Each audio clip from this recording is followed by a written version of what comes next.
Hello, my name is Juan Quinonez, and this is a project done for English for You. There's a book review about Gail Honeyman's Eleanor Oliphant is completely fine. This novel is about a socially inept 30-year-old office worker who goes on a journey to discover that she is indeed fine. Um, Not good, not bad. She learns that being fine is completely alright, while also struggling to develop adequate social skills. However, it isn't all about an office worker moving through their painstakingly planned timetable where the weekends are just a blur from Friday to Monday. At least after the first few chapters, anyways. We see a major change in Eleanor when she meets Raymond, the clumsy but mostly grounded IT guy that works at her office. As the story progresses, she and Raymond get into increasingly interesting and, well, demanding situations, all which show Eleanor that the only way to move forward and fight against her insecurities is to open her heart to others. Um, the story can be simplified to be about a socially inept individual who struggles to understand and mold to normal social norms. Then you include the elements of trauma, abuse, neglect, and loss, and you can get many readers to relate to her character. Um, when Eleanor cries, we feel bad and remember our own struggles and bad memories. And yet, when she laughs, we also feel happy for her and even think back about our own good times. The way the story goes about loss, grief, and acceptance are very realistic in the way that they aren't fixed immediately. There's not one simple cure for every bad situation.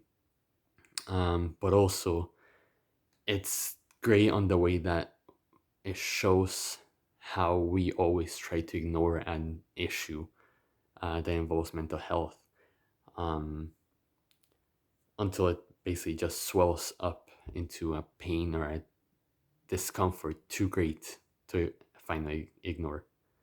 This very well mentioned in the book as loneliness, for example, in a passage that I really, really like in page 227 that I'll read for you right now. Let me find it. Here we go. These days, loneliness is a new cancer, a shameful, embarrassing thing brought upon yourself in some obscure way, a fearful, incurable thing, so horrifying that you dare not mention it. Other people don't want to hear the words spoken aloud for fear that they might too be afflicted. Um, this story is all about loneliness and closeness, and I personally think they did a great job balancing them out. Sometimes to a point where they were terrifyingly accurate with the way that they portray them. If you couldn't tell with the way that I'm speaking about this book, I really liked it. The themes, the way it goes about portraying the feeling of loss and despair. All in all, it is a very well crafted story.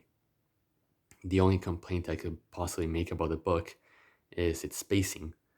The story goes from common office worker to Eleanor being weirdly interested and creepy about a certain character, and then back to a reasonable person in a few chapters.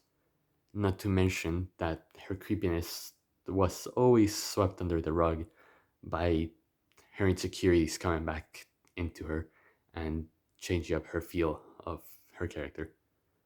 Um, I felt as though Eleanor's actions were completely out of character in some cases, making her a lot more diluted just for the sake of the plot.